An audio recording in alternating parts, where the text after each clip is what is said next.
김현정의 뉴스 쇼.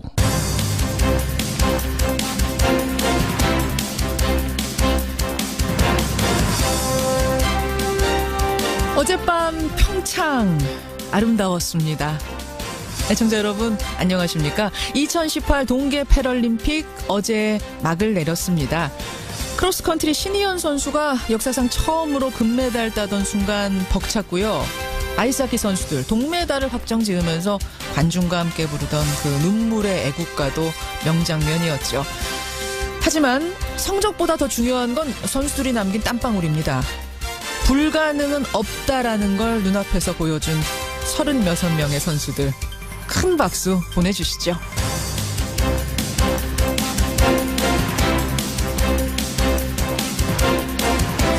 이렇게 평창의 모든 행사는 끝이 났습니다만 평화올림픽의 분위기는 계속 이어지고 있습니다. 지난번 북한 삼지연 관현악단 박람회에 대한 답방 형식으로 우리 측 예술단이 평양 공연을 하기로 했죠. 대표는 가수 윤상 씨. 내일 판문점에서 현송월 단장을 만날 예정인데요. 이렇게 점점 풀어가는 거죠. 불가능은 없다라는 올림픽 정신이 우리 남북 관계에도 이어지기를 바라면서 월요일 아침 김현정의 뉴스쇼 출발합니다.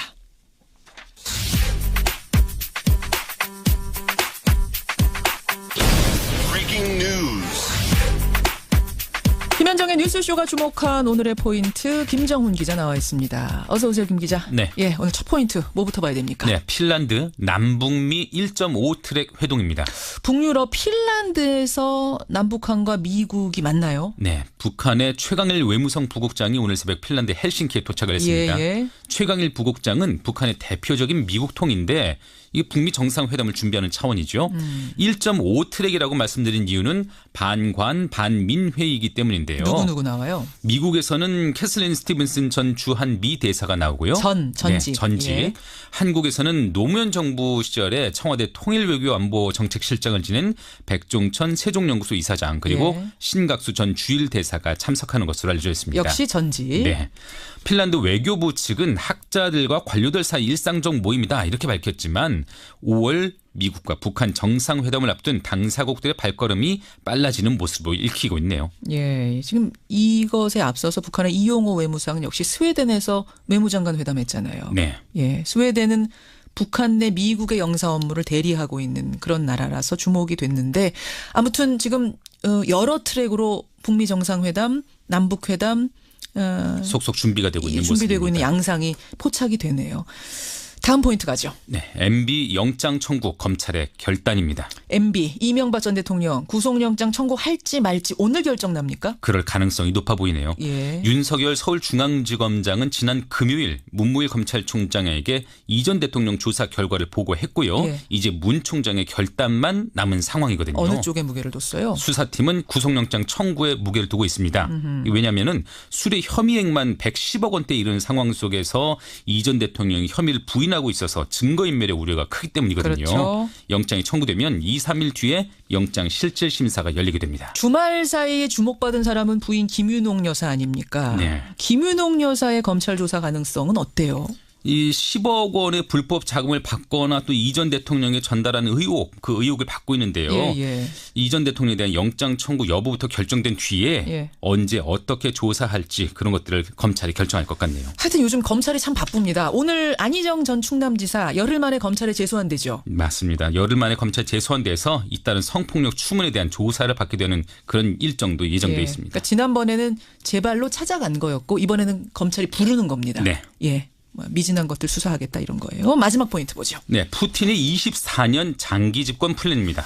러시아에서 대통령 선거가 치러졌는데 또다시 푸틴의 승리가 확정적이라고요. 네, 우리 시각으로 오늘 새벽 3시에 투표가 끝났고요. 예. 지금 개표가 진행 중이긴 한데 출구조사를 보니까 73.9%의 득표율로 승리가 예상되네요. 73.9%. 네, 대선 연임이 확정되면요. 예. 푸틴은 6년 후인 2024년까지 크렘린궁을 지키게 됩니다. 푸틴은 2000년부터 8년간 대통령을 지내다 3연임, 그 3년임 금지 규정에 따라서 2008년부터 4년간은 총리로 재직했고요. 그렇죠. 2012년에 다시 대통령에 오른 뒤에 이제 2024년까지 계속되는 대권을 확보하게 되면 모두 24년간 러시아를 통치하게 되는 셈이네요. 지금 중국에서는 시진핑 주석이 만장일치로 국가주석에 재선됐잖아요. 네. 러시아도 이렇고 우리 주변 열강들의 분위기를 우리가 잘 살펴야 될 것 같아요. 그렇습니다. 여기까지 보죠. 수고하셨습니다. 네. 개헌을 국회가 주도하고 싶다면 말로만 이야기할 것이 아니라 실천하는 모습을 보여주시기 최강직 바랍니다. 대통령제를 종식하고 책임 총리제가 도입되어져서 국회가 헌법적으로 뒷받침될 이는 수 있습니다. 군권형 대통령제의 외피를 쓴 내각제를 추진하겠다는 의도로 보여집니다.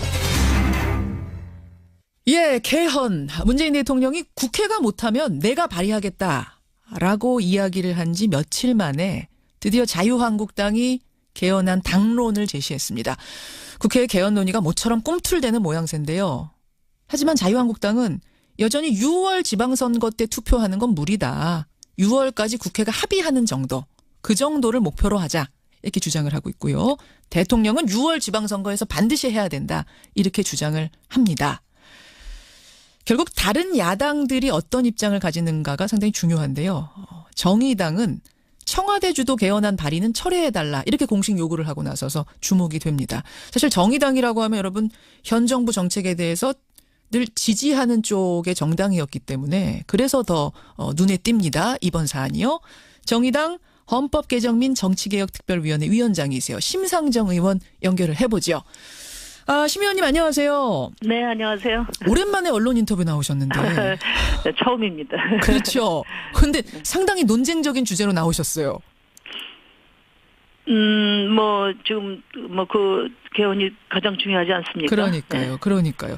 청와대 주도 개헌안 발의는 철회해달라 이렇게 공식 요구를 하셨습니다. 네. 예.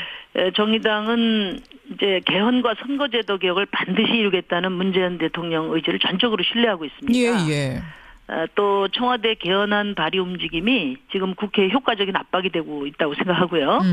근데 이제 문제는 끝내 개헌을 성사시키는 게 중요한데 우리 국민들께서 알고 계시듯이 대통령안이 발의되면 현행 헌법에 따른 개정 절차에 따라 돌입하게 되지 않겠어요? 그렇죠. 근데 이제 대통령 발의 개헌안은 일반적인 법률과 달리 토론과 수정 없이 원안을 표결에 붙여야 돼요. 아하. 그러니까 제적 의원 3분의 2 찬성을 얻어야 되는 상황에서 자유한국당이 반대하면 부결이 뻔한 거 아닙니까? 그렇죠. 이렇게 대통령 개헌안이 부결되면 이 정부하에서 다시 개헌 논의가 가능하겠나? 그게 저희가 우려하는 점이고요. 그래서 대통령 입장을 전적으로 공감하지만은 어쨌든 어렵더라도 여야가 합의해서 문재인 정부 하에서 개헌이 성사되는 방법을 찾아보자 그런 취지입니다. 이렇게 대통령이 발의한다고 한들 자유한국당 116석 자유한국당에서 막혀버리면 이 개헌안은 물거품이 되는 건데 그렇게 한번 물거품이 되고 나면은 그야말로 추동력 다 잃어버리면서 개헌 얘기는 쑥 들어가 버릴 거다 이런 말씀. 그게 걱정된다. 네네. 그러면 결국은 시기 문제네요. 6월 13일에 투표하는 걸 못 박지 말아달라는 요청? 네, 그 시기 문제 이전에 그러니까 국회 개헌안을 만들려면 쟁점을 좁히는 노력이 있어야 되지 않겠어요? 그렇죠. 근데 그동안에 여야가 서로 한 발짝도 쟁점에 대해서는 다가서지 않으면서 시기 연장 문제만 가지고 어깃장 놓고 또 대통령 발의에 대한 책임 공방만 한 게 벌써 몇 달째입니다. 제 얘기는 그런 논쟁을 중단하고 개헌안을 만드는 데 집중하는 로드맵을 만들자고 제안한 거고요. 그래서 주요 쟁점에 대해서 합의를 한다면은 5당 협상 테이블에서 시기 문제도 함께 논의할 수 있다. 그러니 내용 협상에 주력하자. 이렇게 이런 취지예요. 그래서 알겠습니다. 자유한국당이 뒤늦게나마 당의 입장을 서둘러 밝히고 오늘 의총에서 논의를 한다는 거 아니겠어요? 이제 대통령도 절박하게 나서시고 야당도 움직이고 있는 만큼 여당의 역할이 저는 중요하다고 봅니다. 야당과 책임 공방하기보다 이견을 좁히고 타협을 주도해서 대통령 압박 효과를 결과로 만들어내는 그런 협상력을 발휘해 주기 바랍니다. 자, 그러면 지금 내용이 중요하다고 몇 번이나 강조하셨는데 내용 한번 들여다보겠습니다. 청와대 개헌안 내용 보면은요. 4년 연임제, 대통령 4년 연임제를 주장하고 있습니다. 여기에 대해서는 어떻게 생각하세요? 대통령 4년 연임제는 지금 야당들이 요구하는 분권과 병행할 수 있다. 이게 4년 연임제와 분권형 대통령제를 병행할 수 있다. 네, 그거는 뭐 야당들이 다 인식을 저는 같이 하고 있다고 봐요. 어허. 문제는 이제 분권의 내용인데, 이 야당이 주장하는 이원집정부제는 이제 총리를 국회에서 선출해서 총리가 내각 구성권을 다 갖자는 거 아닙니까? 그렇죠. 그거는 이제 사실상 내각 책임제와 같고 지금 당장 내각 책임제로 가기는 어렵다. 이것이 국민의 뜻이란 말이에요. 예. 그렇다고 하면 대통령제와 조화를 이루는 대통령제에 부합하는 그런 총리 인선 방법을 생각해 보자. 그래서 제가 제출한 게 탈반으로 낸 게 이제 총리 추천제죠. 지금 저 청와대에서는 분권형 대통령제를 생각하고 있는 건 아닌 것 같은데요. 4년 연임제는 지금 같은 대통령제이면서 4년으로 기간 축소하고 연임 한 번 더하게 하는 거지 분권형 대통령제에 대해서 오케이 한 건 아닌 것 같은데 조정의 가능성은 있다고 보시는 거예요? 대통령께서 선거제도 개혁에 대해서 야당의 의지를 보이면 분권에 대해서도 검토할 수 있다 이런 말씀을 이미 하셨거든요. 그렇기 때문에 저는 자유한국당이 연동형 비례대표제 도입을 비롯한 국회 개혁에 대해서 적극적인 의지를 밝히면 저는 뭐 대통령께서도 대통령제와 조화를 이루는 범위 내에서 분권은 충분히 검토하실 수 있다 이렇게 이해를 하고 있습니다. 지금 사실 단어들이 참 어려워요. 용어들이 어려워서 지금 청취자분들이 들으면서도 막 헷갈리실 거예요. 새로운 것들도 많아서 제가 다시 한번 정리해 보겠습니다. 네. 정의당의 입장. 우선 4년 연임제에 대해서 오케이 할 수 있다. 하지만 물론이죠. 그대로는 아니고 분권형 대통령제와 함께 가는 거면 좋겠다. 저희는 뭐 분권형 대통령제라는 표현은 이제 자유한국당 표현이고요. 저희는 대통령제와 조화를 이루는 총리 추천제가 현재 대통령제와 또 야당이 이야기하는 이원집정부제 사이에 그나마 타협을 할 수 있는 최소한의 대안이다 이렇게 생각합니다. 딱 분권형 대통령제는 아니고 총리 추천제. 네. 국회가 총리 추천할 수 있는 권한 정도 갖자. 근데 지금 자유한국당에선 총리 추천하는 정도가 아니라 아예 총리를 국회가 뽑아야 된다라고 얘기하는데 거기까지는 동의 안 하세요? 그건 이제 총리 선출제는 사실상 내각 책임제와 같다. 이런 지적이 일리가 있다고 봅니다. 그래서 내각 책임제로 입장을 갖고 있다 하더라도 지금 우선 그 여당이 대통령 연임제를 주장을 하고 있지 않습니까? 그리고 무엇보다도 국민들이 국회를 신뢰하지 않고 그리고 대통령제를 선호하고 있어요. 그런 점에서는 대통령제와 조화를 이루는 범위 내에서 총리 선임 방법을 고민하는 것이 바람직하다. 추천 정도가 맞다. 네. 그래서 정의당은 지금 이제 제가 이야기한 총리 추천제와 또 총리 선출제가 사실상 다 같고 이게 다 내각 책임제다. 이렇게 여권에서 이야기하는 것은 저는 그 지나친 왜곡이라고 생각합니다. 추천하고 뽑는 거는 엄연히 다르다라는 말씀. 그렇죠. 왜냐하면 대통령 여당이나 또는 여당이 구성한 국회 다수파에서 추천하는 총리를 대통령이 임명하고 또 그 총리가 제청하는 장관을 대통령이 임명하는 것과 대통령과 전혀 상관없이 국회에서 총리 선출하고 총리가 내각을 다 선임하는 것과 어떻게 같을 수 있습니까? 여기까지 얘기는 이제 권력 구조에 대한 얘기고요. 아니, 거기서 이제 한 가지만 더 말씀드리면 지금 이제 여야가 대체로 공감대를 이룬 것이 대통령 결선 투표제예요. 이제 총리 추천제는 대통령 결선 투표제가 실현이 되면 자연스럽게 이어지는 그런 절차를 제도화한 것이라고 이렇게 이해하면 됩니다. 알겠습니다. 사실 제가 지금 선거제도 개편 얘기가 사실은 더 정의당에서는 중요하게 생각하는 문제이기 때문에 그 이야기로 얼른 넘어가려고 하는데 대통령제 손보는 문제가 한 줄기라면 선거제도 손보는 문제가 또 개헌의 한 큰 줄기 아니겠습니까? 네, 그렇습니다. 정의당에서는 연동형 비례대표제를 하자 이렇게 계속 주장을 하고 계세요. 제가 잠깐 이제 시간 관계상 짧게 설명을 드리자면 그 당의 전국 총 득표수에 따라서 의석수를 보장해 주자. 이게 연동형 비례대표제입니다, 여러분. 그러니까 지역구에서 1등은 못하지만 2등, 3등 많이 하는 그런 당들 있잖아요. 이런 당들은 의석수는 적어도 총 득표수는 많아요. 그런 당들을 위해서 득표수 퍼센테이지만큼 의석수를 보장해 주자. 정의당 같은 경우에 지난 총선에서 만약 연동형 비례대표제를 했다면 6석이 아니라 22석이 됐을 겁니다. 이런 식으로 보장을 해주자는 거죠? 그러니까 지금 가장 핵심이 비례성이에요. 예. 투표하는 민심이 그대로 비례적으로 반영하는 의석수가 보장이 돼야 된다는 것이고요. 예. 그것은 이제 정의당만의 요구가 아니라 주권자인 국민의 뜻을 왜곡하지 않는 국회를 구성하기 위해서 절대적으로 필요한 겁니다. 근데 이제 지금 이 개헌 논의하는 과정에서도 국민들이 국회에 대한 불신, 이것이 지금 권력 구조를 바꾸는데 가장 큰 지금 그 장애지 않습니까? 예. 그러니까 국회가 제대로 일할 수 있는, 국민을 제대로 대변하고 제대로 일할 수 있는 과감한 개혁 없이 개혁은 사실 불가능해요. 알겠습니다. 그래서 우리가 정의당은 처음부터 선거제도 개혁을 비롯한 국회 개혁을 전제로 해서 예, 예. 선행하고 예. 개헌을 하자 이렇게 주장을 했는데 예. 선거제도 개혁이 국회의원 내 그 배지의 생사 여탈권을 갖고 있다 보니까 계속 안 돼 왔고 개헌보다 더 어렵다 그렇게 국회의원들이 이야기를 하고 그래서 예. 개헌과 함께 하자 해서 여기까지 온 겁니다. 근데 그 연동형 비례대표제라는 거를 사실은 지역구에서 1등 많이 하는 당에서는 좋아할 리가 없을 거라고 생각했는데 자유한국당이 웬일인지 금요일에 이렇게 말했습니다. 국민 대표성 강화하는 방안을 강구 중이다. 모든 가능성을 열어놓겠다. 네. 연동형 비례대표제도 받을 수 있는 것 같은 뉘앙스로 지금 얘기를 했어요. 그래서 네네. 만약 한국당이 연동형 비례대표제, 이거 정의당이 주장하고 지금 민주평화당도 주장하는 이걸 받는다면 함께 이 개헌 문제에 대해서 연대 형식으로 갈 생각도 있으신 겁니까?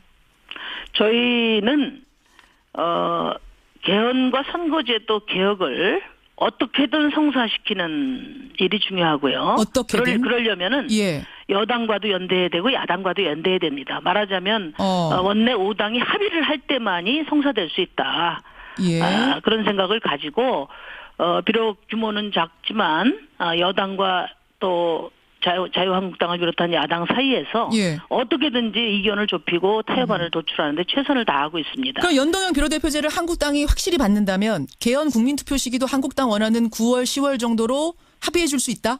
연동형 비례대표제에 대해서 흔쾌히 받으면은 예. 여권에서도 권력구조 문제에 대해서 전향적인 안을 내놓을 테고요. 어허. 그렇게 해서 국회 안이 조속히 마련이 되면은 시기 문제는 부차적인 문제가 될 거라고 봐요. 6월 안에 국민투표를 할 수도 원래 약속한 대로 6월 13일 날 국민투표를 병행할 수 있을 정도로. 근데 그 한국당이 그건 아니라고 이미 말을 되죠. 해버려서요. 시기는 아니 그게 그러니까 그 문제는 일단은 예. 개헌할 의지가 있는지 또 연동형 비례대표제에서 확실히 받겠다는 의지를 표명을 하면 예. 자연스럽게 국회 5당 협상 테이블에서 시기 문제도 일괄 논의가 가능하다.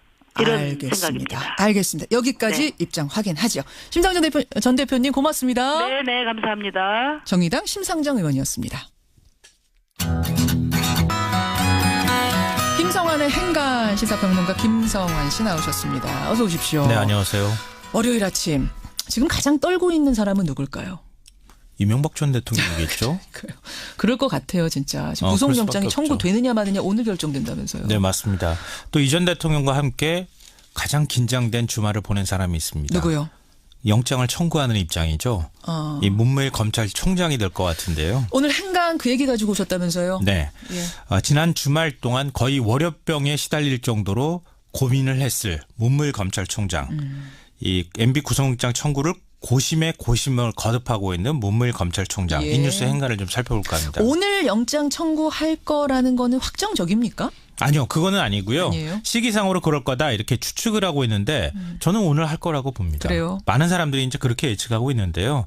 왜냐하면 박근혜 전 대통령 때는 굉장히 정치적 부담감이 많았거든요. 그렇죠. 현직 대통령. 네. 그런데 일주일 만에 구속영장이 청구됐습니다. 예. 근데 이명박 전 대통령은 지난 14일 소환조사 받았으니까요. 예. 오늘이 닷새째입니다. 그렇죠. 그러니까 일주일하고 비교해 봤을 때도 하루 이틀 내에 구속영장을 청구할 수밖에 없고요. 또 지난 주말이 있었기 때문에 주말 동안은 고민할 시간이 충분해서 타이밍상으로 오늘 청구하는 게 맞다 이렇게 봅니다. 단도직입적으로 그럼 개인 의견입니다만 네. 개인 의견 여쭐게요. 구속영장 청구, 불구속 기소 어느 쪽이라고 보세요? 당연히 구속영장 청구할 당연하죠. 수밖에 없다고 자, 보는 그럼 거죠. 하나 더 그냥 나가서 질문 드릴게요. 네. 영장 청구는 할 수 있지만 이거를 법원에서 오케이 할지 말지 이건 어떻게 보세요? 그건 잘 모르겠습니다. 솔직하게 모르시겠습니까? 네. 하지만 구속영장 청구는 100%다. 네, 그게 바로 오늘의 첫 번째 인간인데요. 첫 번째 인간은 구속할 이유가 차고 넘친다입니다. 그러니까 검찰 입장에서 이 전 대통령을 구속할 이유는 차고 넘치는데 구속하지 않을 이유 제가 자꾸 찾아보니까 딱 한 가지밖에 없습니다. 뭔가요? 예를 들어서 이 전 대통령 구속영장을 청구하지 않는다. 그러면 뭐 이거는 전직 대통령 2명을 구속 상태에서 재판받도록 한다. 지방선거가 다가왔다. 예. 다 정치적 이유예요. 검찰은 정치하는 곳이 아니잖아요. 그렇죠. 법률적 이유로 구속영장을 청구하지 않을 이유는 피의자 인권보 딱 하나밖에 없습니다. 아하. 그렇지만 구속할 이유는 차고 넘치잖아요. 그렇죠. 편의점에서 과자만 훔쳐도 구속되는 시대에 이 전 대통령은 뇌물수뢰 혐의액만 110억 원입니다. 다스 횡령 금액은 350억 원이거든요. 예. 어떻게 안 할 수가 있겠습니까? 더구나 종병격인 김백준, 이병모, 이영배 최측근은 줄줄이 구속됐는데 주범인 이 전 대통령은 구속하지 않는다? 상식적으로 말이 안 되고요. 예. 검찰 조사에서 대부분 혐의 부인했잖아요. 증거 인멸 우려 있습니다. 이런 상황에서 어떻게 구속영장 청구 검찰이 안 할 수가 있겠습니까? 구속영장 청구를 100% 할 거라고 보는 첫 번째 이유, 첫 번째 행간, 두 번째는 뭔가요? 두 번째 인간은 누군가는 짐을 져야 한다입니다. 무슨 짐이요? 검찰이 차고 넘치는 구속사유 외면하고 이 전 대통령을 불구속 기소한다? 그러면요 또 다른 질문에 답을 해줘야 합니다. 어떤 거요? 김윤영 여사는요?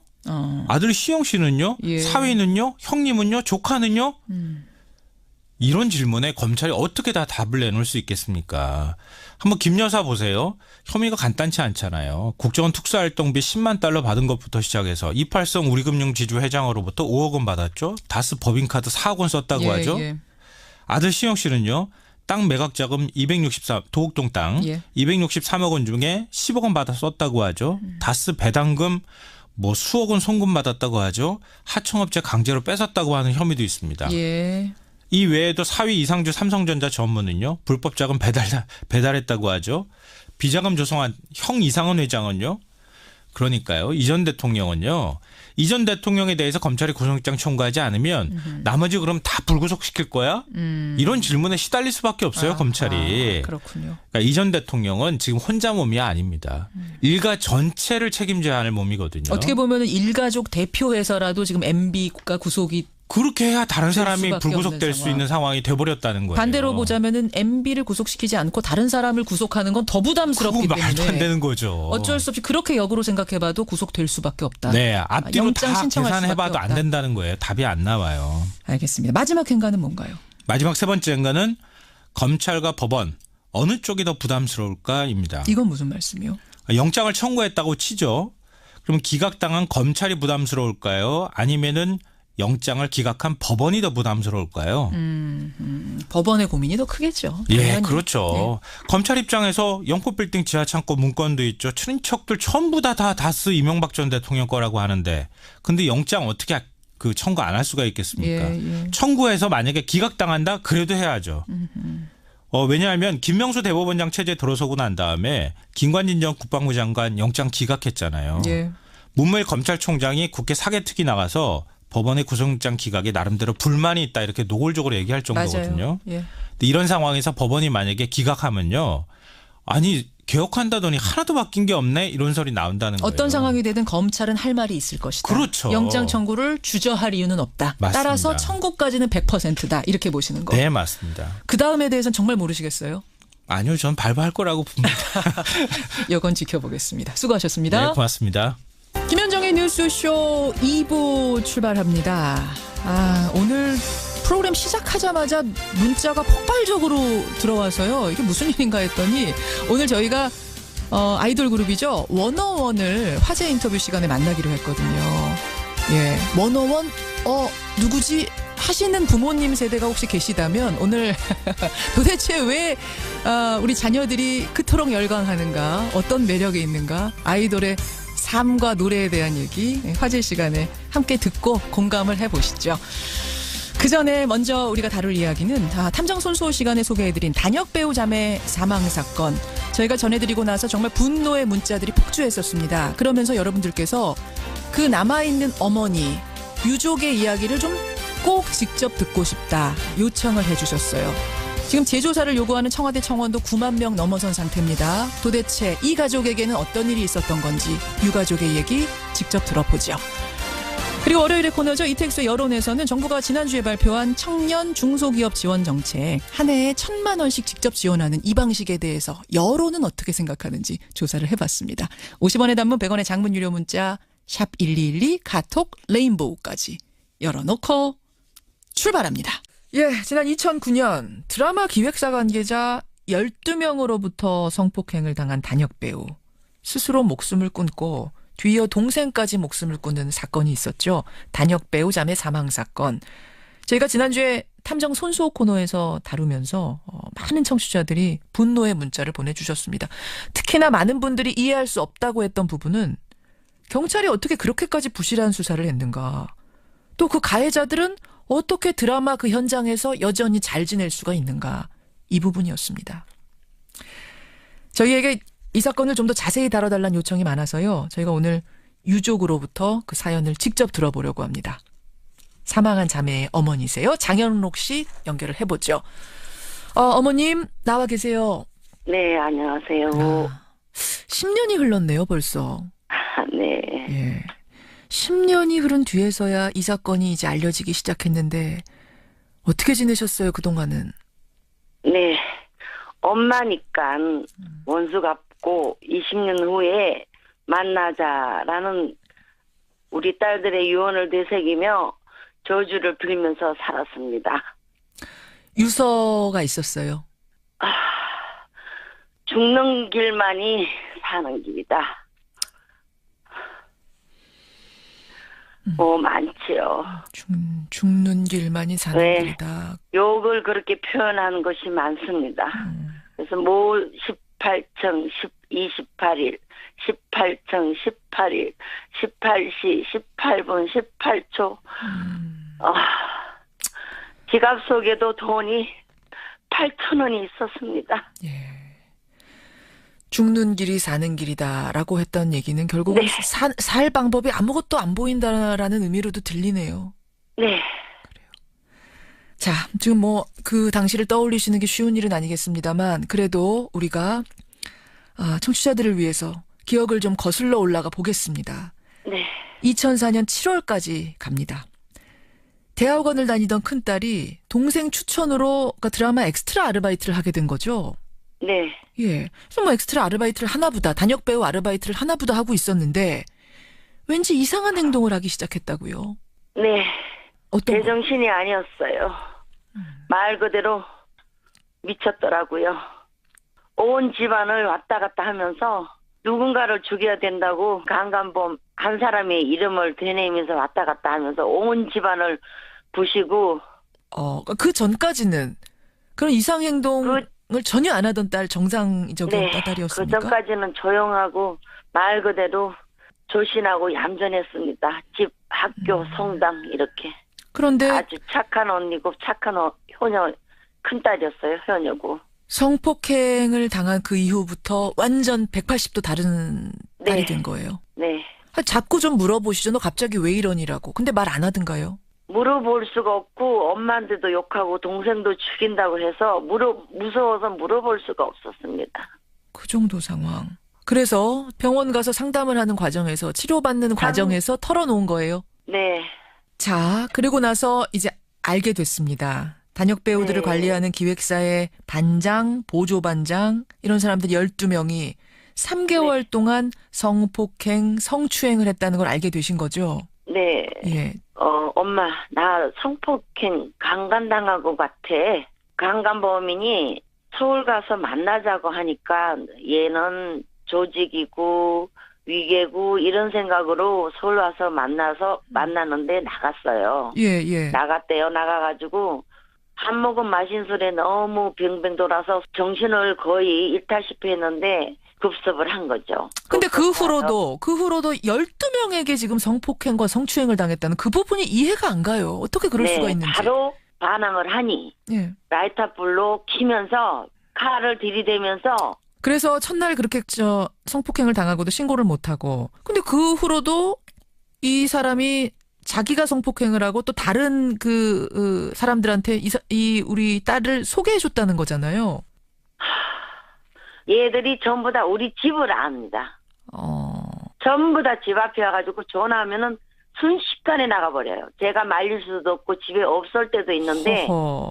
예, 순식간에 나가가지고 3일이고 4일이고 안 들어올 적이 있고, 연락이 안 되는 이유가 나중에 보니까 핸드폰을 일단 뺐었기 때문에 집에 연락을 할 수 없었다고 얘기했어요. 아니, 그걸 왜 네. 거절하지 못하고 다 나갔을까? 거절 못합니다. 일단은 동생을 팔아넘긴다, 불 지른다, 예. 엄마를 죽인다, 뭐 이런 식으로. 그렇군요. 그렇게 해서 이제 이런 일들이 여러 번 있고 나서 어머님이 네. 정신과로 보낸 거고 거기서 이 사건들이 다 드러난 거고 경찰의 네. 수사가 이루어진 건데 예. 그러면 이제 경찰 수사까지 갔으니까 모든 정보가 네. 밝혀지고 뭐 저 네. 죄 지은 사람들 죄값 받고 이렇게 될 줄 알았는데 네. 도움받을 줄 알았습니다. 예. 그런데 고소를 했기 때문에 죄인은 엄마입니다. 고소를 안 했으면 제 딸들이 죽지 않았고요. 그게 무슨 말씀이세요? 네. 고소를 했기 때문에 다 죽었습니다. 범인들이 12명이지만 예. 죽게 만든 거는 경찰입니다. 왜요? 조사 과정에서 예. 칸막이가 첫째로 없었어요. 그다음에 강간범 성기를 색깔, 둘레, 사이즈까지 정확하게 그려오라고 A4 용지하고 예. 작아줬어요. 그걸 그림으로 그려라. 거기 앉아서. 네. 그게 무슨 왜 필요하다고 합니까? 그게? 저는 지금 훗날에 생각해보니 처음에 맡은 형사가 이거 사건이 안 되는데 어머니가 너무 여러 번 진정서를 넣어서 하니 기계적으로라도 하겠다. 진상을 파헤치려고 단 한마디도 해본 적이 없습니다. 딸이 경찰 조사 받던 기간 동안 너무 힘든 나머지 아예 경찰서 네. 앞 차도로 막 뛰어들고 이런 행동도 했었다면서요. 네. 그날이 그 강간범 보고 자세하게 묘사하라 하면서 둘이 서로 웃는 나머지 우리 애는 그 안에서 떨어졌다. 제가 중단을 하고 데리고 나왔는데 그날에 8차선 도로에서 저쪽으로 그쪽까지 뛰어들어가지고 정말 살았습니다. 그러니까 성행위를 묘사해라라고 네. 하면서 킥킥거렸다. 네. 어머님이 이건 안 되겠다 싶어갖고 데리고 나오셨어요. 그랬더니 네. 경찰서 앞 차도로 막 그냥 뛰어드는 거예요. 네. 딸이. 이미 우리 애가 울고 웃고 제정신이 아니었어요. 재발된 거죠. 결국은 그런 조사를 견디지 못하고 2년 네. 만에 2006년에 고소를 취하하죠. 네. 예. 근데 그게 또 끝이 아니었어요. 네. 딸이 2009년에 스스로 목숨을 끊습니다. 네. 그 3년 동안은 어떻게 지낸 거예요? 네. 고소를 취하하고는 참 편안해 하더군요. 그래서 다 나았나 보다 하고 우리는 3, 5년은 아주 편안하게 살았습니다. 정말 또 얼마 동안은 옛날처럼 행복하게 살았습니다. 그런데 네. 그런데 어떻게 살겠습니까? 또 생각하면 할수록 분하겠죠. 어떻게 살겠습니까? 너무 억울하고 너무 상처받는 얘기들을 많이 경찰들이 했기 때문에 해서 분해서 간 것 같아요. 그리고 나서 6일 만에 언니를 따라서 동생도 네. 목숨을 끊었어요. 네, 가더라고요. 아니 동생마저 왜요? 너무 괴로우니까. 자기가 소개를 얘는- 해줬다는 것 때문에? 네. 그리고 너무 똑똑한 언니가 이 세상의 전부니까. 전부잖아요. 엄마보다 더 가까운 전부예요. 그 정도 절대적인, 엄마보다 절대적인 존재였다고 생각했어요. 네, 따라가더라고요. 엄마니까 원수 같고 20년 후에 우리 만나자고 따라가더라고요. 네. 그 일주일 사이에 두 딸이 다 그렇게 세상을 떠나고 네. 남편도 지병인 뇌출혈이 심해지면서 2달 만에 세상 떠나시고 네. 불과 몇 달 만에 가족 3명이 다 하늘나라로 간 거네요. 네. 4사람이 있다가 3사람이 죽었습니다. 어떻게 지내셨어요, 어머니? 울면서 지내다가 자살 유가족 모임 찾아서 헤매다가 자살 시도를 했는데 살았습니다. 어머님도 네. 그러셨어요? 네. 지금은 거의 실명위기입니다. 너무 울어서. 그래도 눈물이 마르질 않네요. 아유, 마음이 참 아픈데 형사 고소를 취하를 한 것이 있기 때문에 네. 재고소를 할 수는 없답니다. 법적으로. 남은 길은 가해자 12명에 대한 손해배상 청구. 그러니까 민사소송이었지만 이것도 공소시효가 만료됐기 때문에 이것도 네. 결국은 무죄 판결이 났고요. 네. 할 수 없이 1인 시위하는 방법을 택하셨던 거죠. 네. 피켓 들고 유인물 나눠주고. 네. 그런데 지금 그 12명은 잘 살고 있다. 이게 무슨 말입니까? 네. 아주 여의도 바닥에서 수장 노릇하면서 떵떵거리고 삽니다. 단역 배우들 관리하는 그 역할을 똑같은 역할을 네. 지금도 하면서. 네. 몇몇 기획사에서 아예 차려서 지금 하고 있습니다. 기획사 대표예요, 아예 한 사람은? 네. 아예 한 사람은 기획사 대표입니다. 그들이 뭐 법적으로는 지금 이제 고소가 취하되는 바람에 아무런 죄값을 안 치렀지만 개인적으로는 뭐 도의적으로 좀 미안하다라든지 사과하고 반성하고 이런 거 전혀 없었어요? 아유, 없습니다. 전혀? 네, 인면수심입니다. 없습니다. 참 그렇군요. 지금 이 사건이 재조명되면서 네. 많은 분들이 청와대에다 국민청원까지 하고 있습니다. 아침에 네. 보니까 9만 명이 넘게 서명을 하셨던데 네. 법적으로는 아무리 뭐 국민청원이 올라가고 어떻게 하든 간에 다시 처리할 수 있는 방법은 없다 그래요. 그건 어머니 알고 계세요? 없어도 좋습니다. 없어도 좋은 이유가 예. 이렇게 사람들이 국민 여러분들이 이 억울한 죽음에 대해서 알고 있는 것만도 저는 감사합니다. 세상이 좀 알아라도 달라 해서 지금도 네. 1인 시위 매일같이 그렇게 나가서 피켓 들고 하시는 거예요? 네. 세상이 뭘 좀 알았으면 좋겠습니까? 무슨 말씀하고 싶으신 거예요? 청원을 20만 명 일단 될 때까지 좀 도와달라고요. 왜? 그리고 이 세상에는 우리 애들은 경찰이 죽였습니다. 경찰이 아니었으면 지금 제 옆에 두 딸들이 살고 있습니다. 여러분. 이렇게 외치고 싶습니다. 그리고 꼭 이 강간하고 이 살인한 이 범인들을 꼭 써야지만 일을 줘야지만 드라마가 완성이 된답니까? 제발 이 사람들을 여의도 바닥에서 내쳐 주십시오. 이렇게 외치고 싶습니다. 자, 아유, 지금 마음이 너무 아픈데 일단 진정을 하시고, 딸들, 예쁜 딸들 모습이 아직도 뭐 눈 감으면 아른아른 하시겠어요? 아니요. 눈 떠도 보입니다. 네. 옆에 있는 것만 갖고 어제 일 갔습니다. 눈을 떠도 생각나고, 눈을 감아도 네. 생각나고, 계속 네. 딸들 생각나고. 사람들은 뭐 잊어라. 멀리 왔다. 이렇게 하는데 10년 전 일이다 라고 얘기하는데 저는 아닙니다. 엄마이기 때문에 날마다 후배 파는 가슴을 쥐어뜯으며 그리워하고 있습니다. 1초. 너무 그립습니다. 1초만 봤으면 소원이 없겠습니다.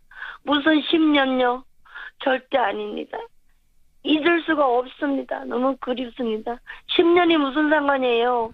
죽기 1초 전까지 저는 그리울 것 같아요. 세월하고 전혀 상관이 없습니다. 아유, 어머니, 아유, 조금 진정하시고, 어머니 힘내셔야 됩니다. 네. 예, 어머니가 힘내셔야겠어요. 지금 제가 볼 때는 네. 어머님도 지금 상황이 아주 위태위태하신 것 같습니다. 아주 어려우신 상황인 것 같은데 힘내시고, 네.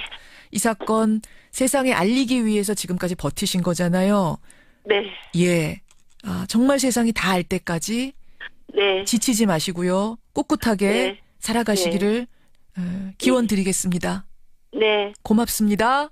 고맙습니다. 예, 단역 배우 자매 사망 사건. 저희가 탐정 시간에 다루면서 지금 많은 분들이 관심을 갖고 계시는데요. 그 어머님, 남아있는 유일한 유가족 장연록 씨를 만나봤습니다. All About News 김현정의 뉴스 쇼.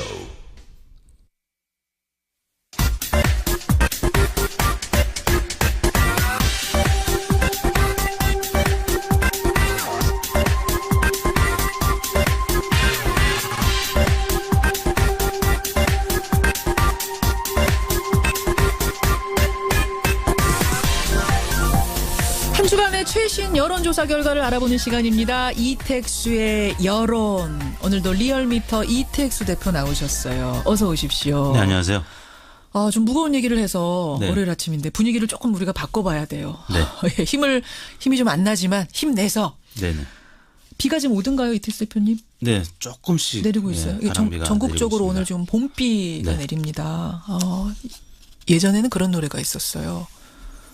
그댄 봄비를 무척 좋아하나요? 네, 있었죠. 기억나세요? 누가 네. 불렀는지 기억나세요?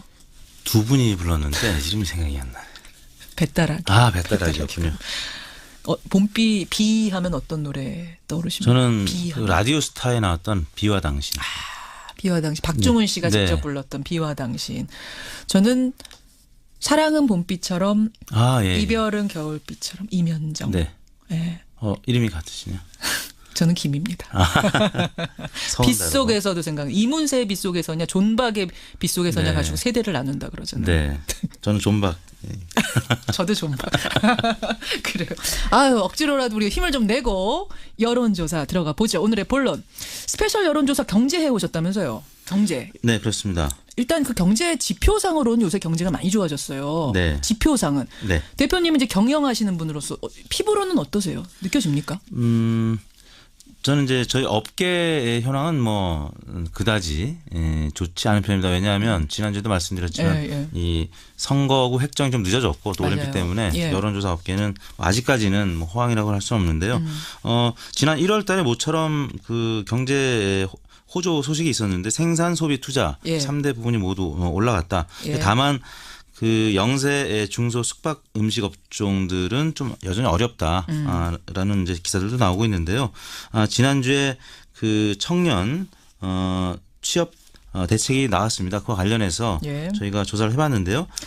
일단 지난주에 나온 청년 취업 대책이 뭔지부터 간략하게 제가 좀 소개를 해드릴게요. 네.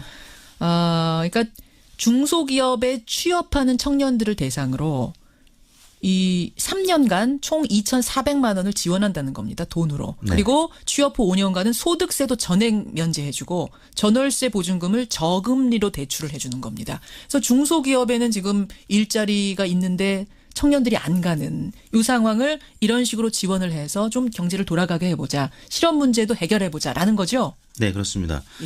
그래서 저희가 지난 금요일 16일 날 전국 19세 이상 성인 12,111명에게 접촉을 해서 최종 501명이 응답을 완료했고요.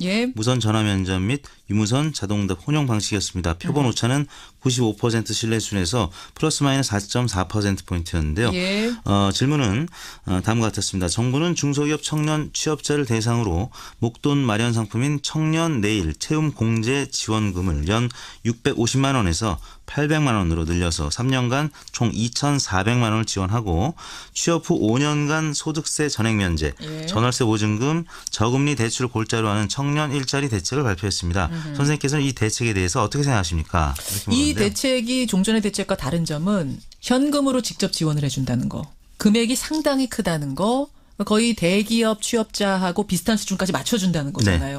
참 이게 돈으로 이렇게 직접 해주는 게 맞느냐, 이건 포퓰리즘 아니냐, 혹은 형평성 어긋나는 거 아니냐, 이런 반론도 나올 법하기 때문에 여러분의 생각을 한번 여쭌 겁니다. 답변은요? 네, 보기 1번은 청년 취업과 중소기업 인력난 문제 해결에 도움이 되므로 찬성한다. 2번은 지방선거를 위한 선심성 퍼주기로 반대한다. 3번 잘 모르겠다였는데요. 어떻게 나왔습니까? 조사 결과는 찬성 55.7%, 반대 29.6%로 2배 가까이 찬성 의견이 높게 나타났습니다. 2배가량이나 높았어요? 네. 어떻게 분석이 돼요? 연령별로는 20대가 71.5%로 가장 높았고요. 역시. 40대가 58%로 그 뒤를 이었습니다. 50대 53.2%, 60대 이상은 49.4%로 네 번째로 높게 나타났는데 의외로 30대가 가장 찬성이 낮았는데요. 48.9%였습니다. 30대가요? 네. 그러니까 아까 20대는 71.5%나 찬성을 했는데 바로 위 30대는 40%대. 이게 왜 그러냐면 기존 재직자가 역차별받을 수 있다. 그런 우리는 뭐냐 이미 우려가 있기 때문에. 그런데 이제 이번에 발표된 대책에 보면은 예. 기존 재직자들에 대한 대책도 포함이 되어 있는데 아직까지는 많이 안 알려져 있기 때문에 30대가 일단 이 부분 관련해서는 예, 긍정적 예. 의견이 좀 덜 했고요. 예. 지정당별로는 민주당, 민주평화당, 정의당 지지층이 대략 10명 중에서 7명, 8명가량이 찬성을 했고요. 예. 반면에 이 대책이 포퓰리즘이다. 또 선심성 퍼주기다라고 주장을 하는 자유한국당과 바른미래당 지지층은 반대 의견이 각각 77.3%와 68.3%로 나타나서 민주당, 민평당, 정의당과는 완전히 반대 의견을 나타냈습니다. 그렇군요. 이념상으로는 진보층, 중도층은 찬성, 또 보수층은 반대 의견을 나타내서 지방선거를 의식한 예. 선심성 퍼주기라는 의견에 보수층은 많이 공감하는 것으로 나타났습니다. 찬성 55.7%, 반대 29.6%. 네. 그렇군요. 이렇게 나왔군요. 일단은 뭐 찬성이 많으니까 시행을 해보고 혹시라도 우려되는 부작용들에 대해서는 꼼꼼하게 체크를 해가면서 시행해야겠다 이런 생각이 들어요. 자, 이번 주 정례조사로 가보죠. 먼저 문재인 대통령 국정 운영에 대한 평가 어떻게 나왔습니까? 네, 문재인 대통령의 3월 2주차 국정수행 평가가 지난주 대비 3.8%포인트 오른 69.6%로 70%에 다가섰습니다. 네. 부정평가는 23.8%로 지난주 대비 1.4%포인트 빠졌는데요.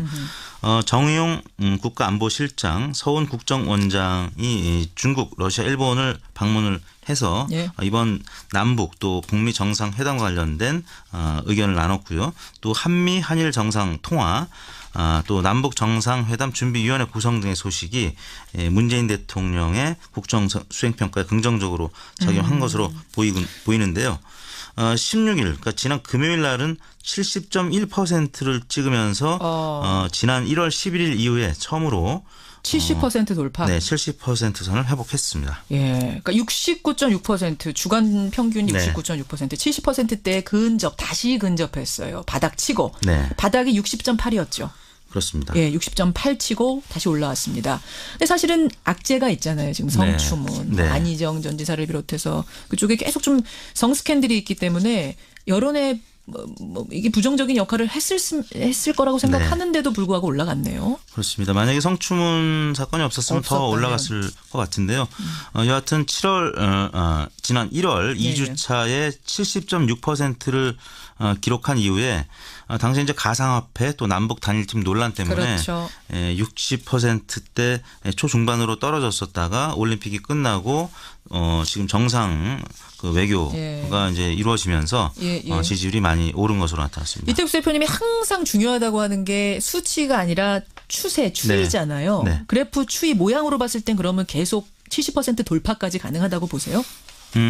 지금 상승세인 것은 사실인데 지금 4월 말에 남북 정상회담 또 5월 말로 예상되는 북미 정상회담 소식이 있기 때문에 상승 요인이 좀 더 커 보이는데요. 좀 굵직한 요인들이 많은 거군요. 네. 근데 반면에 지방선거가 다가오면서 여야 간 정쟁이 심해지면 또 하락할 요인도 있는데 지금 아무튼 4월 말 5월 말 이 굵직한 정상회담 소식 때문에 60% 중반 이상은 계속 유지하지 않을까 싶습니다. 정당 지지율 가보죠. 정당 지지율은 어떻습니까? 네. 문재인 대통령 지지율 상승과 함께 여당인 민주당 지지율도 3.7%포인트 비슷한 폭으로 올랐습니다. 51.8%를 기록했고요. 한국당이 0.6%포인트 하락한 18.6%, 바른미래당도 1.4%포인트 빠진 7%, 정의당도 0.5%포인트 빠진 4.7%, 민주평화당은 0.1%포인트 오른 2.7%를 기록했습니다. 예, 주목되는 부분은 어딘가요? 역시 그 야당은 대체로 빠졌고요.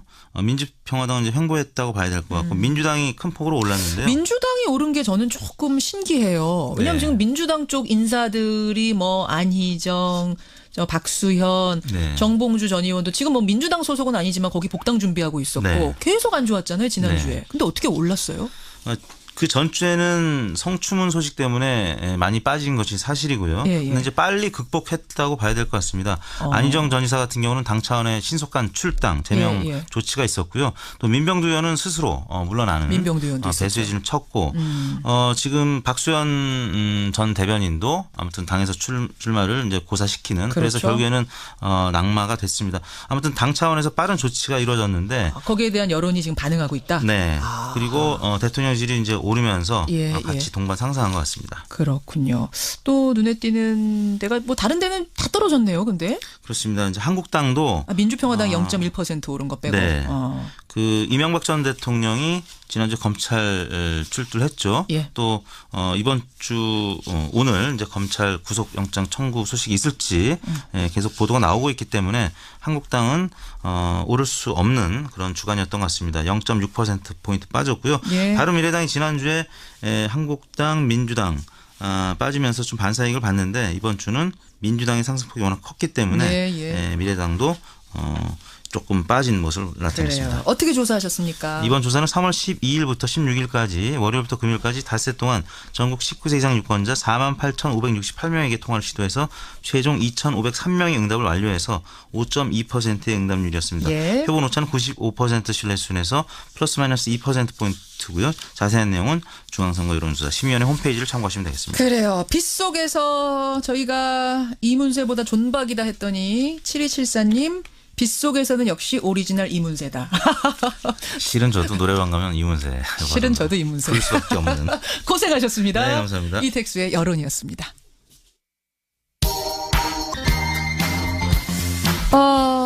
중소기업 취업하는 청년들에게 현금으로 지원해주는 문제. 황창선님은 찬성입니다. 예, 좋습니다. 반면에 정혁진님은 왜 중소기업 청년에게만으로 한정하나요?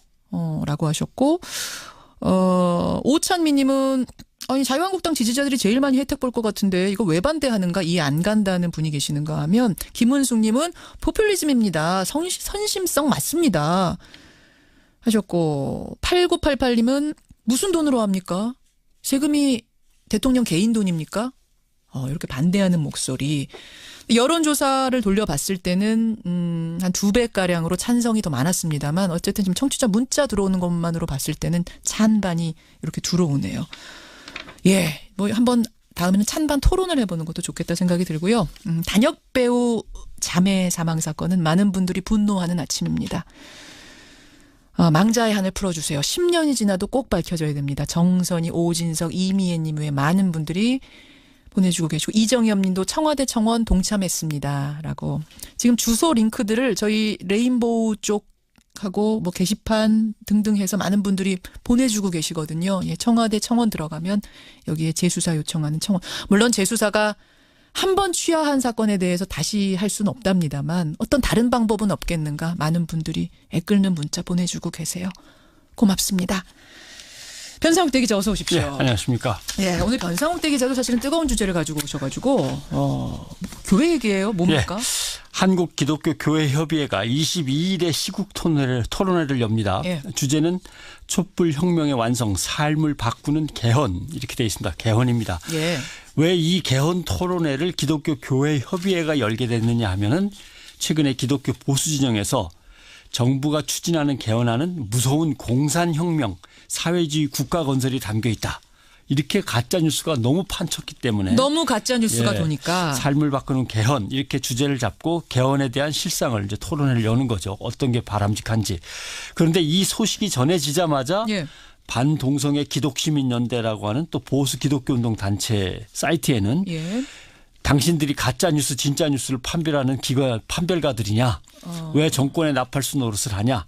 거짓된 통일운동에 놀아나지 말라.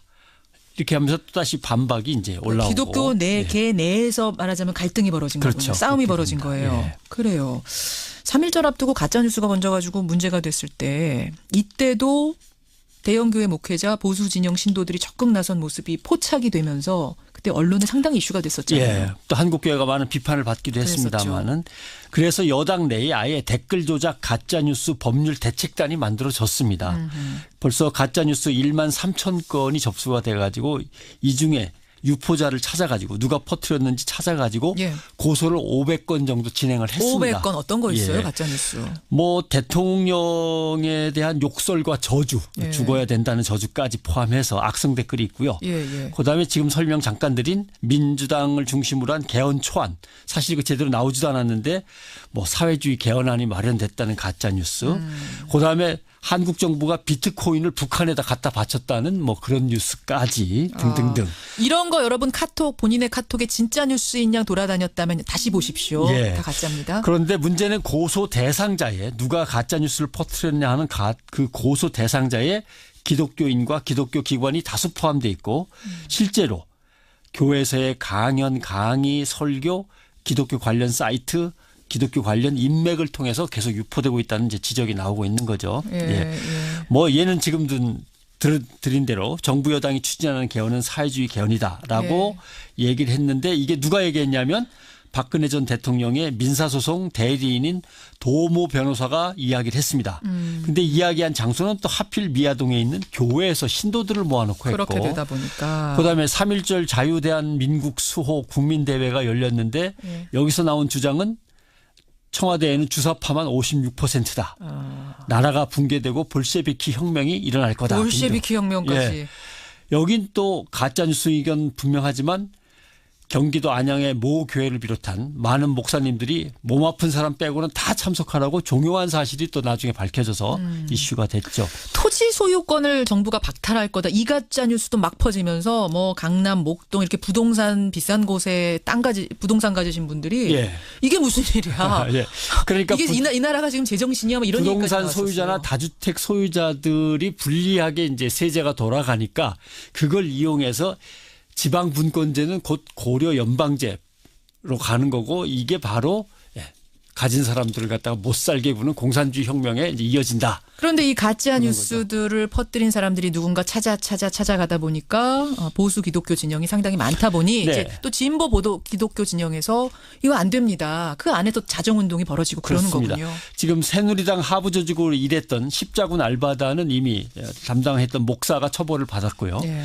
그다음에 S땡땡땡 본부라든가 한국 땡땡땡 네트워크, 라이 땡땡땡땡 몬트, 기독교 땡땡땡땡땡크 등등등 여러 기관들이 교회 내부에서 유통되는 상당의 가짜 뉴스 루머를 갖다가 추적한 결과 여기 중에 한 곳을 반드시 거쳐서 나간다라고 지금 파악이 되고 있는 거죠. 그렇다면 한국교회는 왜 이런 극우적인 성향으로 가짜 뉴스까지 만들면서 흘러가려고 하는 건가? 물론 한국 기독교계라고 전체를 저는 싸잡아 말하고 싶지는 않습니다. 예. 그 안에 일부라고 하죠. 일부들이 왜 이렇게 극단적으로 흘러가는 건가? 첫째는 뭐 한국교회의 침체와 위기를 벗어나기 위해서 뭔가 희생양을 만든다는 분석이 나와 있고요. 두 번째는 이 뒤에는 개신교의 정치 세력화를 꿈꾸는 일부 보수진영 인사들이 다음 총선 때 기독교 정당이 국회에 진출할 수 있도록 그 세력을 결집하고 연대를 지금부터 일찍 서두르고 있다. 정치를 하고 싶어하는 사람들이 결국 있다. 뭐 자기들 국회의원 되고 싶어서 신도들을 동원한다 이런 얘기가 쉽게 되겠습니다. 말하면. 예.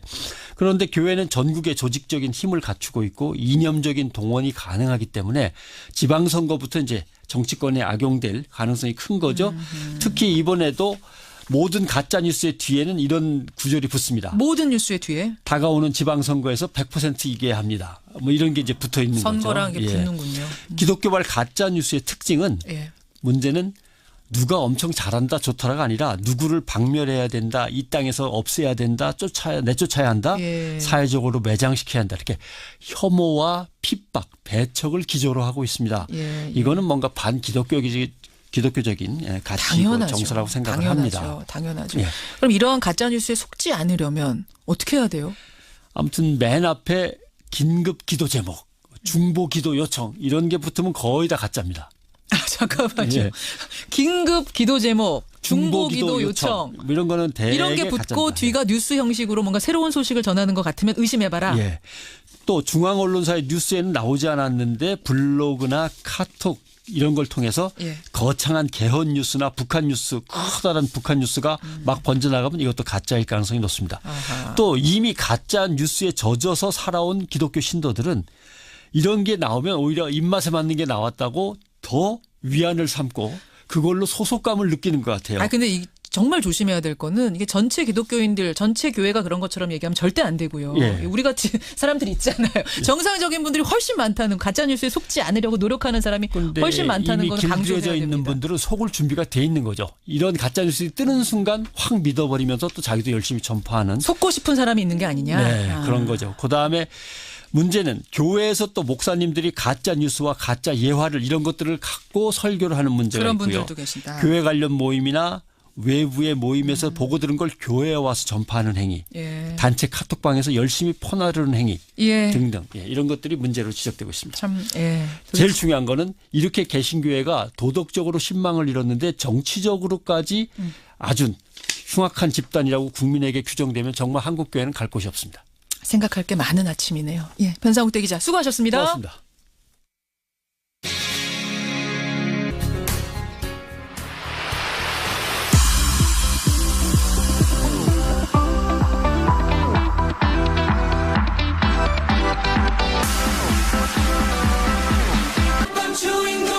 노래 정말 익숙하시죠? 지난해 한 오디션 프로그램을 통해서 데뷔한 그룹 워너원의 노래입니다. 데뷔와 함께 괴물신인 이런 타이틀을 얻으면서 연말 시상식, 신인상 다 휩쓸었고요. 가요 차트까지 석권한 그룹인데 오늘 새 앨범을 들고 나온답니다. 벌써 앨범 선주문이 70만 장을 돌파했다 그래요. 대단하죠. 예. 올해도 워너원의 황금기는 계속 될 것 같습니다. 오늘 화제 인터뷰에서 만나보죠. 워너원 11명의 멤버를 이끌고 있는 리더입니다. 윤지성 씨 연결해 보겠습니다. 윤지성 씨 안녕하세요. 네, 안녕하세요. 워너원의 리더 윤지성입니다. 반갑습니다. 반갑습니다. 이게 아이돌식 인사인가 봐요. 원래 앞에 소개가 뭐라고 하도 이런 게 있는데 혼자라서 조금 민망해가지고. 뭐라고 하는 거예요, 앞에? All I wanna do, 워너원. 네네, 오직 내가 원하는 건 워너원이다. 이렇게. 네. 와, 멋있네요. 이게 저희 뉴스쇼 청취자들은 이제 중장년층이 많아요. 말하자면 워너원 팬의 부모님들 세대도 많으시거든요. 아, 정말요? 예. 그래서 오늘 이제 부모님 세대한테 점수 딸 수 있는 기회예요. 네, 열심히 하겠습니다. 윤지성 씨. 이 조금 전에 들은 나의 하나 그 노래. 네. 데뷔하고 한 몇 번이나 부른 것 같아요? 진짜 셀 수 없을 만큼 불러본 것 같아요. 기억도 안 날 정도로. 그렇죠. 너무 많이 사랑해 주셔가지고 저희도 막 텐션 올라서 부르게 되고 그런 것 같아요. 그리고 오디션 프로그램에서 뽑히던 그 순간 기억도 막 살아나니까 더 좋을 것 같아요. 그렇죠. 그래요. 생각이 안 날 수가 없죠.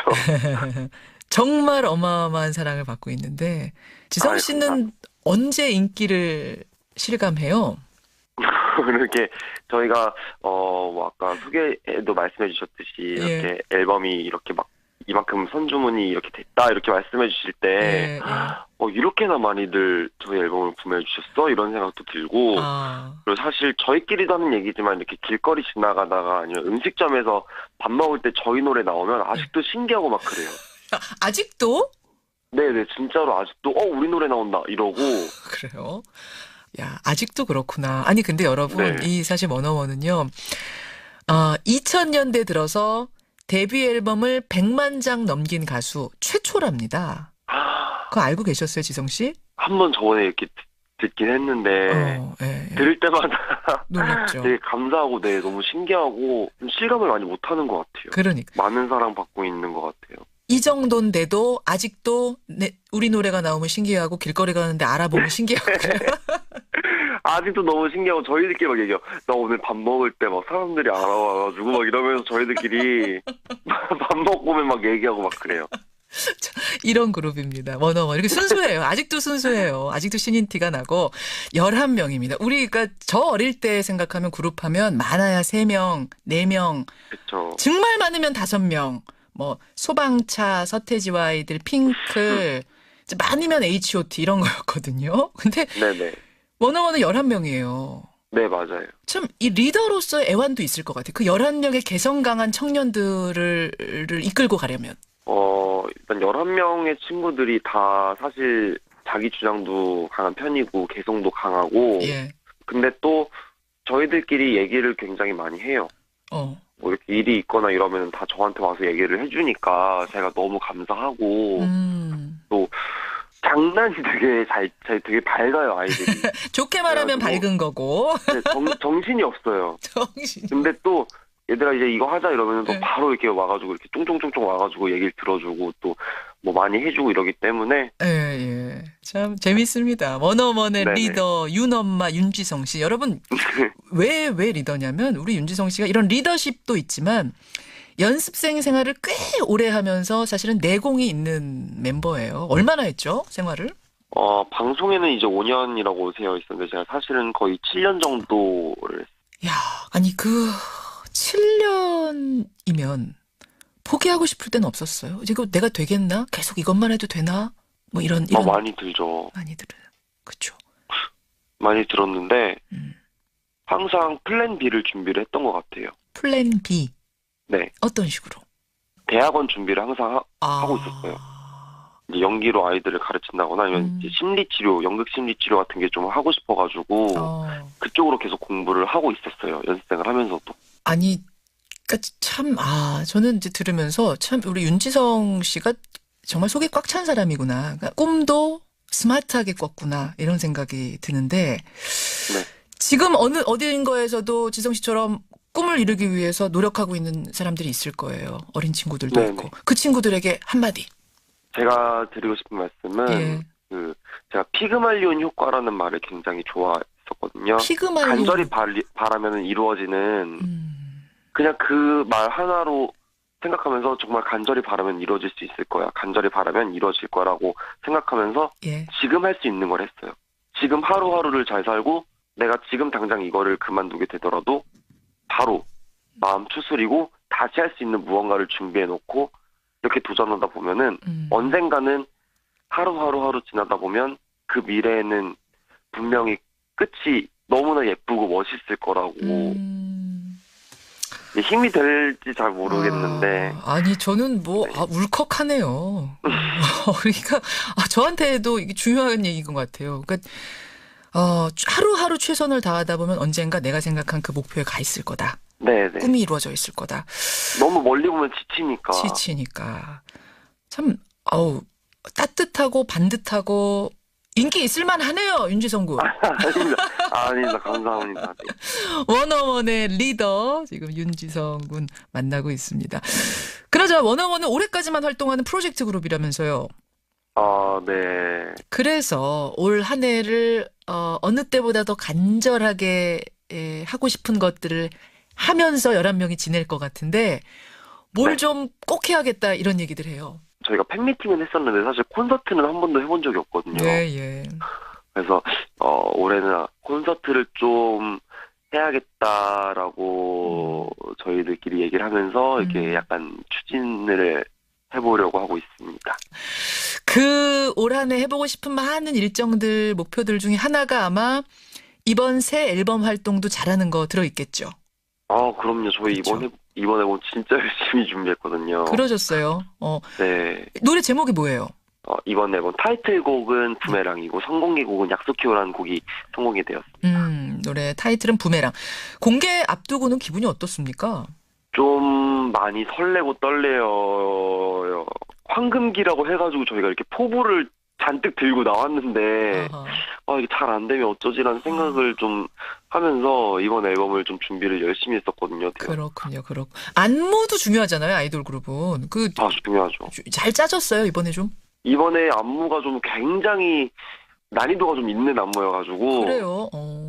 첫날은 진짜로 저희가 다음날 일어나서 그냥 기어 나왔어요. 그 정도예요? 네, 진짜 다들 기어 나오고 막 물리치료가 들어가고. 이야, 이거 기대가 되네요. 부메랑 안무, TV에서 모습도 볼 수 있을 텐데. 자, 그 선공개곡 일단 선공개곡 제목이 약속해요. 이 선공개곡을 제가 오늘 청취자들께 좀 들려드릴 거예요. 진짜요? 예, 그 노래를 들으면서 뉴스쇼 청취자들, 그러니까 우리 부모님들 그리고 워너브를 비롯한 팬들에게 마지막 이야기 해주시면 제가 노래 자연스럽게 깔겠습니다. 자. 네, 안녕하세요. 원어원 윤희성입니다. 뉴스쇼 시청자 여러분들, 약속해요라는 곡은 저희가 워너블 여러분들께 선물로 드리고 싶어서 만들었던 곡이에요. 그리고 청취자분들께서도 되게 공감을 많이 해주실 수 있을 만한 가사들로, 예쁜 가사들로 많이 준비를 해봤거든요. 예. 그러니까 저희 워너원 약속해요란 노래도 많이 사랑해주시고 이따가 공개되는 부메랑 신곡도 많이 사랑해주시고 저희 워너원 멤버들 다 열심히 하고 있으니까 저희 멤버들 이쁜 마음으로 끝까지 열심히 지켜봐 주시면